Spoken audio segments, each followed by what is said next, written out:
E o metal brasileiro? Quais os pontos fortes, né, que vocês veem nas bandas em geral, a cena underground? E o que falta para algumas bandas? Se existe alguma coisa que vocês acham que falta, de maneira geral também, para virarem a chave? Pela fé. Nossa, ela tava coisas polêmicas. Não, vai primeiro. Eu O sabia ponto que ela forte, ia dar uma vai. olhadinha assim. Ele gosta de falar. Começa Fala aí, então. começa fala dando aí. beijinho, que é o ponto forte. Não, eu acho que eu tenho um orgulho enorme em dizer que eu sou brasileira, que eu sou latino-americana e que eu faço parte da cena brasileira e latino-americana do metal. Isso eu falo em praticamente todas as entrevistas da gringa, né? Que o pessoal pergunta muito sobre a cena do Brasil. Eu falo, a cena do Brasil é incrível, é uma cena rica demais. A gente tem muita banda, é uma cena rica e, acima de tudo, é uma cena muito guerreira. Sabe? A cena latino-americana, como de uma maneira geral, porque a gente sabe o quão é difícil viver já, né? No nosso país e tal. E aí você gostar de se embrenhar num gênero que ainda é muito estereotipado, que ainda enfrenta muito preconceito e tal. E bancar isso, porque a gente sabe que, exportação, esse sempre foi um problema, né? Negócio de exportar instrumento, por mais que hoje tenham muitas facilidades e tal. Às vezes o pessoal viaja para gringa, consegue trazer uma guitarra, mesmo assim é muito mais difícil do que uma banda para uma banda americana, para uma banda europeia. Então, a cena brasileira é composta por guerreiros. Da maior banda que nos representa, que é o Sepultura, a banda que está começando agora, somos todos muito guerreiros, de verdade. Porque não é fácil. Não é fácil, a gente sabe, não é fácil ensaiar, não é fácil comprar um instrumento, não é fácil cair na estrada. Então, o meu maior orgulho, eu acho que é o nosso maior ponto positivo, é que é uma cena muito guerreira. Assim, é uma cena que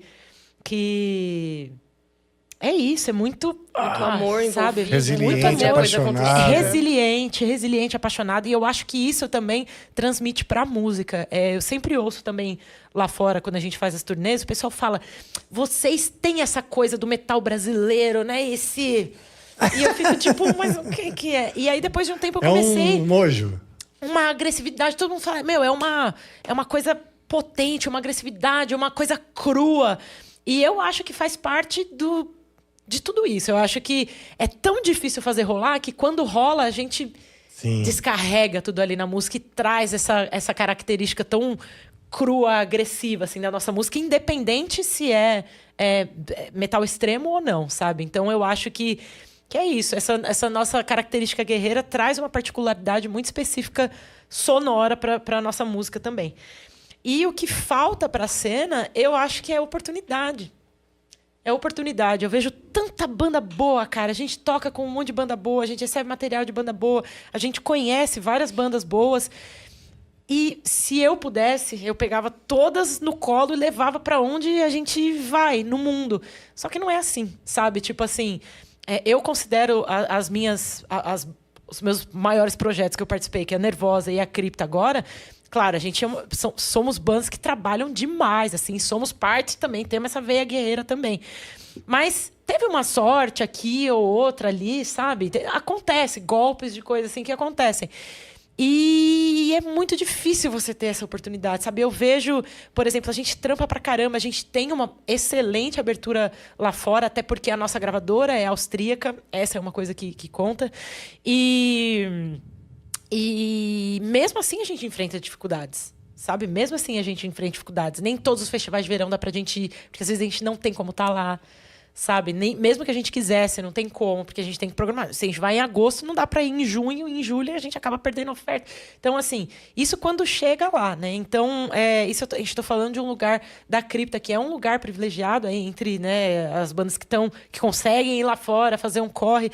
Mas, além disso, eu acho que pra gente, faltam algumas oportunidades. Para várias bandas que estão mais ainda no underground, eu acho que falta oportunidade. Eu sinto que se tivesse alguma maneira, e várias vezes eu me pego pensando assim, sabe, o que eu posso fazer, o que se pode fazer para que outras bandas tenham a oportunidade de pelo menos mostrar, de pelo menos ser ouvida, né? A gente tem essa ilusão de que com o Spotify, não sei se pode falar, gente, o nome da marca, com os streamings e com os streamings e tudo mais, né? A gente fica mais fácil de todo mundo acessar. Isso é uma verdade até certo ponto, mas eu acho também que não é só a plataforma. Falta uma oportunidade, falta o chegar lá de alguma maneira. Faltam portas ainda a se abrir para o metal brasileiro, né? Eu acho que comparado com outros países da América Latina, a gente tem um número interessante de bandas que são ativas na gringa, mas comparado com países como Estados Unidos e qualquer país da Europa, ainda é muito pouco. Então, eu acredito que faltam oportunidades, assim como faltam oportunidades pra gente em vários âmbitos, né, assim, sociais mesmo falando. Eu acho que também na cena, poxa, se a gente tivesse mais portas abertas ao redor do mundo pro metal brasileiro, a cena ia explodir. A gente já é muito bem visto em todo lugar que a gente vai, a nossa cena. Mas eu acho que a gente ainda tem tanto para mostrar, uma diversidade de bandas tão incríveis, sabe? E aí me dói não ter isso. E eu fico, cara, o que eu posso fazer? Falei sabe? que ela gosta de falar. Aí fiz um monólogo 10 minutos. Não, e você falou sobre equipe e tal. E, tipo, eu fui sair do país pra trabalhar com música e tal, com a cripta, né? E, tipo, mano, pra você comprar uma guitarra aqui minimamente aceitável, nossa, sei lá, tipo, você precisa de juntar grana por anos, né? E aí eu lembro que quando a gente saiu em tour, assim, tipo, qualquer banda tem um camper no palco, um fractal no palco. Eu olhava e falava, mano, aí você vai ver, tipo, sei lá, tinha 500 seguidores a banda. Você fala, caralho, os caras têm uma equipe, puta equipe no palco, Nossa, sabe? quase, Mesa né? de som, e near, e camper, e não sei o quê, umas guitarras de milhões. Você fala, Cara, na "Caralho, Suécia, velho." o cara entra na faculdade, ele recebe uma ajuda do governo para sobreviver enquanto ele estuda. Tem muitas... Entendeu? Então é assim... Outra porra, realidade, é. né? O Jens Bogren, que inclusive masterizou o álbum de vocês e produziu do Angra, Sepultura e tal, ele estudou na universidade pública, áudio e produção, lá na Suécia. E o professor dele, da faculdade pública de produção, era o produtor do ABBA. Nossa, Que é uma sumidade na Suécia por causa do ABBA e respeitado no mundo inteiro, né? Com as produções e tal. Então, essa é a realidade, entendeu? Completamente diferente do cara da Suécia. Essa questão Só pra começar, social, né? É. Tem uma prática que aqui muita gente condena e tudo, que é muito comum na Europa, são bandas de abertura. Isso a Nervosa e a Cripta nunca fizemos, mas eu já vi bandas que fizeram tour com a gente, né? Dentro de outros tours que a gente fez, que pagam para estar na tour ali de alguma maneira. E essa é uma prática muito comum na Europa. E em alguns dessas ocasiões, o governo subsidiava isso. Sim. Cara, as Muito bandas louco. finlandesas, muitas bandas finlandesas, quando saem da Finlândia para fazer turnê na Europa, na América Latina, que é caro e tal, a embaixada e o governo finlandês também subsidia, porque é a cultura finlandesa sendo espalhada pelo mundo, né? Porque uma banda que tem muita sofisticação, qualidade, etc., tá levando que aquele país tem isso, né? É uma propaganda diplomática dizendo, a cultura e o país têm sofisticação, isso aqui é bem feito, bem acabado e tal. Então, quer dizer, a hora que o Brasil tem um problema moral com o heavy metal. É um problema seguinte, é um país que sempre foi de maioria católica, depois virou uma coisa do evangélico, nada com isso, problema com isso, mas o fato é difícil ainda para aceitar que o heavy metal é parte da cultura do Brasil.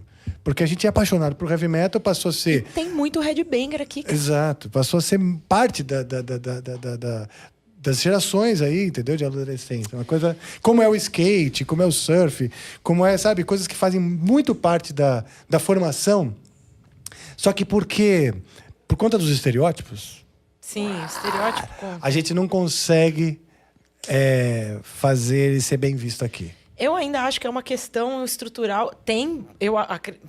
Concordo 100% com você, mas eu ainda acho que tem a questão com a arte que não é de massa. Eu ainda acho que o Brasil tem um problema, sim, com isso. Porque toda vez que existe algum tipo de incentivo, é um problema político até, eu diria. Toda vez que tem um incentivo, qualquer coisa que seja para arte, que não seja a arte que a maioria gosta, aí vive de Lei Rouanet, essas coisas que a gente fica vendo por aí.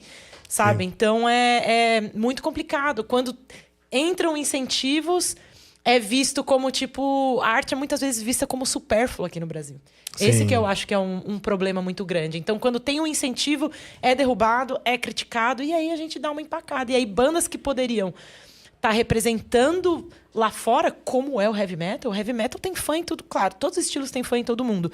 Mas o heavy metal, a gente uma das nossas características é ser uma comunidade global fortíssima e super sólida. Então, as bandas de heavy metal poderiam estar lá, muitas bandas, representando com muita qualidade uma parte da cultura brasileira. Só que aí não tem incentivo, é uma questão política muito, muito complicada. E esse lance que a Jéssica trouxe é muito real. A gente, assim, como eu disse, a gente é uma banda super ativa, é uma banda que corre, é uma banda... que a gente tá, né, numa crescente, assim, falando muito com o pé no chão. Mas a gente tá numa crescente. Pô, quanto tempo a gente demorou para montar o nosso sisteminha de NIR, cara? Isso porque a Jéssica bateu muito no pé, as meninas bateram, não, vamos profissionalizar nesse lado. Eu já usava o INIR e aí todo mundo, pra gente ter o nosso hackzinho, não sei o quê. São passos, porque não é só adquirir. É o adquirir os cases que são caros e é o volume a mais. Transportar, que é uma coisa. Voo, bagagem, não sei o que. Pô, a gente viaja com um monte de bagagem. Não tem como viajar com menos. E o medo de chegar e cair na alfândega ainda.